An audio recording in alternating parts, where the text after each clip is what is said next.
मध्य प्रदेश के जबलपुर में दिन दहाड़े रानी दुर्गावती यूनिवर्सिटी के प्रशासनिक भवन के पास स्थित कैंटीन में एक्टिवा सवार बदमाशों ने 3 बम फेंके। 2 बम फटे, जिसके धमाके से यूनिवर्सिटी परिसर में अफरा तफरी मच गई।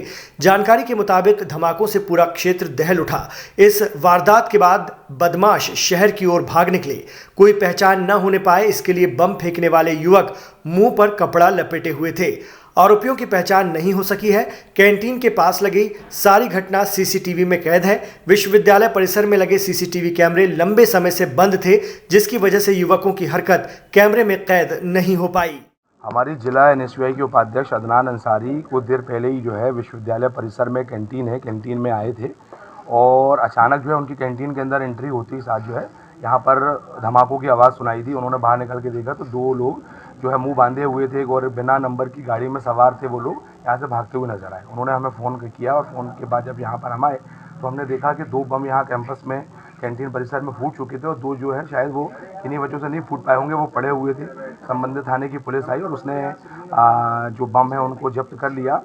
प्रथम दृष्टया ये प्रतीत होता है कि असामाजिक तत्वों का विश्वविद्यालय में लगातार आना जाना है। 2 दरवाजे हैं प्रवेश के और निकास के लिए, लेकिन यहाँ पर सुरक्षा कर्मियों की अच्छी संख्या में मौजूदगी है। उसके बावजूद असामाजिक तत्व मुंह बांधे हुए विश्वविद्यालय परिसर में आते हैं, बम पटकते हैं और चले जाते हैं। ये संयोग है कि बम फूटा तो यहाँ पर कोई हताहत नहीं हुआ। यहाँ चतुर्थ श्रेणी कर्मचारी जो यहाँ पर एक महिला है वो मौजूद थी। उन्होंने अपनी आंखों से इस पूरे घटनाक्रम को देखा। ये विश्वविद्यालय की सुरक्षा व्यवस्था पर भी सवालिया निशान है। साथ ही साथ लंबे समय से एनएसयूआई वो इस मांग को लेकर के विश्वविद्यालय प्रशासन को अवगत कराती रही है कि विश्वविद्यालय परिसर में असामाजिक तत्व आ रहे हैं, दलाल यहाँ पर घूम रहे हैं बच्चों को पास फेल कराने के नाम पे। लेकिन विश्वविद्यालय ने पूर्व में इन शिकायतों को नज़रअंदाज किया। हो सकता है कहीं ना कहीं हमारे प्रतिनिधि जो हमारा छात्र प्रतिनिधि है अदनान, उसके ऊपर ये एक सोची समझी साजिश के तहत ये हमला किया गया हो, क्योंकि वो मुखर होकर के लगातार विश्वविद्यालय की व्यवस्थाओं पर और दलाली प्रथा पर सवालिया निशान उठाता रहा। यूनिवर्सिटी की जो कैंटीन है वहाँ बम चलने की सूचना थी। आके देखा गया तो यहाँ 2 बम चलाए गए हैं अज्ञात व्यक्तियों द्वारा। किसी के ऊपर नहीं चलाए गए हैं, खाली स्थान पर बम पटके हैं और पटक के यहाँ से भाग भी गए हैं। वो नहीं है कोई भी। मुख्यमंत्री श्री शिवराज सिंह चौहान का आज डुमना विमानतल पहुंचने पर आत्मीय स्वागत किया गया। मुख्यमंत्री का सुबह करीब 11:40 पर वायुयान से डुमना आगमन हुआ। श्री चौहान ने विमानतल पर नमामि नर्मदे प्रोजेक्ट के अंतर्गत मां नर्मदा के तट के विकास को लेकर वर्चुअल बैठक ली और हेलीकॉप्टर से रीवा प्रस्थान किया। जबलपुर के आधारताल थाना क्षेत्र स्थित आयशा नगर में उस समय एक बड़ा हादसा हो गया जब कार सीख रहे एक युवक ने क्षेत्र में ही रहने वाली महिला को जोरदार टक्कर मार दी। टक्कर इतनी जोरदार थी कि वृद्ध महिला गंभीर रूप से घायल हो गई, जिन्हें इलाज के लिए निजी अस्पताल में भर्ती कराया गया, जहां महिला ने दम तोड़ दिया। इस पूरे मामले की जानकारी देते हुए आधारताल थाने में पदस्थ सब इंस्पेक्टर रामकिशोर राजभर ने बताया कि आधारताल स्थित आयशा नगर में एक युवक कार सीख रहा था। इसी दौरान 50 वर्षीय सलमा पति मोहम्मद अयूब अपनी बेटी के साथ खड़ी हुई थी। इस दौरान कार अनियंत्रित होकर सलमा को टक्कर मारती हुई सामने स्थित दीवार से जा टकराई। कार की टक्कर से सलमा गंभीर रूप से घायल हो गई। हम लोग घर पे थे, हमारी अम्मी बाहर ही पकड़ गिरी थी। कोई बेल्डर का लड़का गाली चला रहा सीख रहा था, हमारी अम्मी को भेड़ दिया। इतनी जोर से आवाज आई, हमारी अम्मी को बहुत सारा लग गया था। उनको उधर ले गया, गंदे गाल हो गया। हमारी अम्मी बेल्डर ने हमारी अम्मी को मार डाला। ये अपनी बेटी के साथ में बाहर खड़ी थी। आज वही 2-2:30 बजे के आसपास उसी समय एक पड़ोस की गाड़ी आई और उनने टक्कर मार दी और फिर जाके दीवार से टकरा गई वो गाड़ी, जिससे इनको काफ़ी गंभीर चोटें आई थी। कमर में चोट आई थी और बाएं पैर में, जिन्हें इलाज के लिए उनके परिजन या मेट्रो अस्पताल लेके आए, जहां उनकी मृत्यु हो गई। कार चालक की पता तलाश कर रही है, स्टाफ गया हुआ है। वहीं अपने बगले के रहने वाला है, उसको अतिशीघ्र अपन गिरफ्तार कर लेंगे। गढ़ा थाना अंतर्गत गुप्ता नगर में पुलिस ने दबिश देकर 3 सटोरियों से लाखों की सट्टा पट्टी जब्त की है। आरोपियों की तलाशी लेने पर पुलिस को 44,700 रुपए मिले हैं। तीनों पर कार्रवाई करते हुए अब पुलिस लिंक तलाश रही है।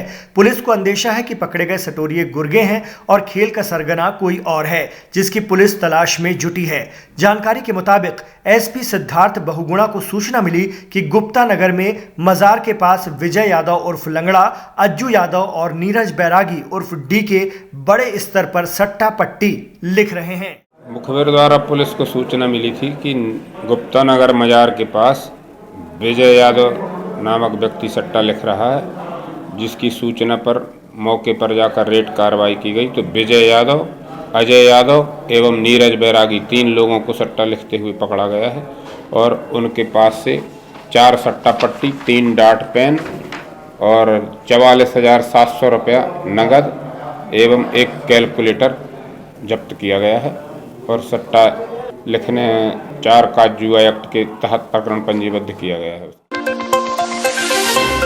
शादी समारोह में शामिल होने गए युवक पर क्षेत्र के ही बदमाशों ने रॉड और चाकू से बुरी तरह हमला करते हुए गंभीर रूप से घायल कर दिया। पीड़ित ने घटना की जानकारी थाना हनुमान ताल को दी। पूरे मामले की जानकारी देते हुए भान तलैया निवासी सिकंदर ने बताया कि वो अपने साथी चिराग सोनकर के साथ एक विवाह समारोह में शामिल होने गया हुआ था। इस बीच क्षेत्र के आदतन अपराधी साहिल सोनकर और सूरज चौधरी ने इन दोनों से विवाद करना शुरू कर दिया।